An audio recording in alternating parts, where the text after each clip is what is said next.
Dans la paracha de Bo, que nous lisons cette semaine, nous assistons à la Yetziat Mitzrayim, à la sortie d'Égypte, événement majeur de l'histoire d'Israël et fondamental dans l'économie du judaïsme. D'après nos maîtres, cette sortie d'Égypte préfigure toutes les délivrances dont le peuple d'Israël a bénéficié tout au cours de son histoire, et jusqu'à la rédemption finale qui est tant attendue et que nous appelons de nos vœux. Et ceci constitue une grille de lecture de la paracha de Bo, et nous voudrions en donner une illustration. Dans la paracha, nous voyons qu'à un moment donné, Dieu va demander qu'on s'occupe du sacrifice pascal, et le verset nous dit que Dieu a appelé tous les anciens d'Israël, et il leur a dit « Mishru ou kochu lachem tzon » tirez et prenez pour vous du menu bétail. La redondance « tirez et prenez » demande bien entendu à être interprétée. Et une des explications du Midrash, la Mechilta, rapportée par Rashi, est que Mishru veut dire Mishru yedechem min avodah zara. Retirez-vous de l'idolâtrie. Dans le Midrash Rabbah, on donne plus de détails. On dit que les enfants d'Israël s'adonnaient à l'idolâtrie au point de ne pouvoir s'en passer. En quelque sorte, on pourrait dire qu'ils étaient addicts à l'idolâtrie.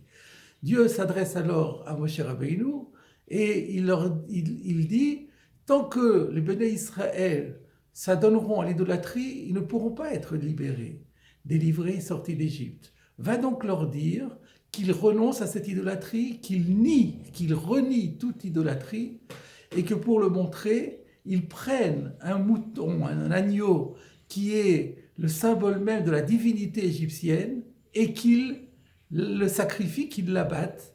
Et là, ça sera une preuve absolue comme quoi ils ont renoncé définitivement à cette idolâtrie.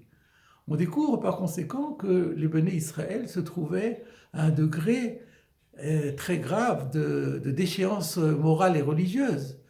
Et d'ailleurs, cela va parfaitement en accord avec ce que disent les élèves du Harizal, qui dit dans les enseignements, et qu'il y a 49 degrés d'impureté, et que les enfants d'Israël en Égypte étaient arrivés tout en bas de l'échelle.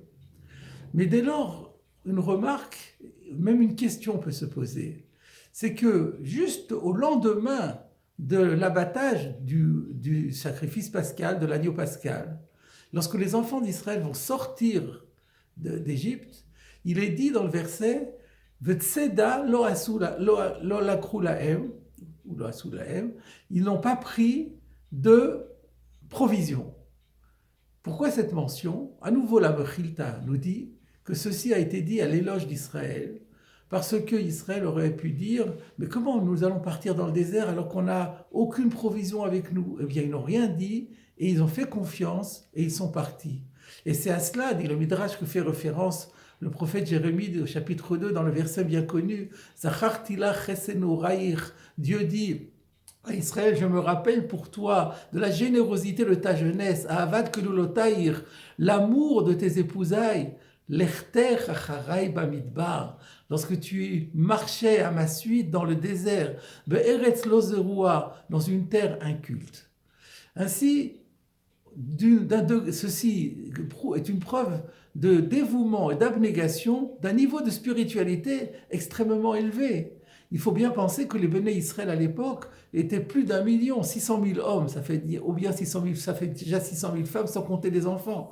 Ils étaient un nombre considérable de femmes, d'hommes et d'enfants, et ils n'ont pas du tout hésité à risquer leur vie en partant dans le désert sans aucune provision, en se confiant totalement à Kadosh Baruch Hu.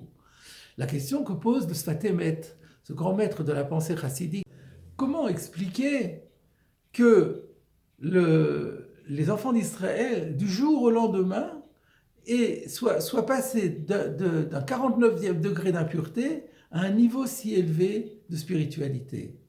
La même remarque peut se faire d'une autre façon, c'est que juste à la veille de leur départ, ils étaient encore réduits à la condition d'esclaves, esclaves du pharaon d'Égypte. Or, au moment de leur sortie, le verset dit « Yatsu bene Israël al tziv otam ». Les enfants d'Israël sont sortis selon leurs légions, selon leurs armées. En d'autres termes, ils étaient devenus les soldats de l'armée d'Hachem. Comment, du jour au lendemain, on peut passer de la condition d'esclave du roi d'Égypte à la condition de soldats et membres de corps d'armée qui épousent la cause d'Akadosh Baruch Hu. Le Sfat Emet nous répond de la façon suivante. En fait, nous voyons de là un principe étonnant, qui est que le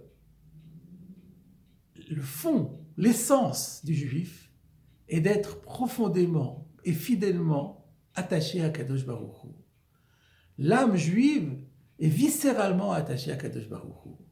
Seulement ce qui se passe, c'est que parfois, cet attachement, cette fidélité, cet amour est mis en sommeil à cause des circonstances. Et c'est ce qui est arrivé en Égypte, suite à l'esclavage, suite à l'environnement qui était un environnement d'idolâtrie.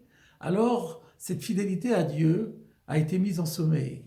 Mais dès l'instant où ils sont sortis d'Égypte, où la tutelle égyptienne s'est écroulée, immédiatement, cet amour pour Dieu s'est réactivé. Et c'est ça qui leur a permis de gravir si rapidement tous les degrés de l'échelle.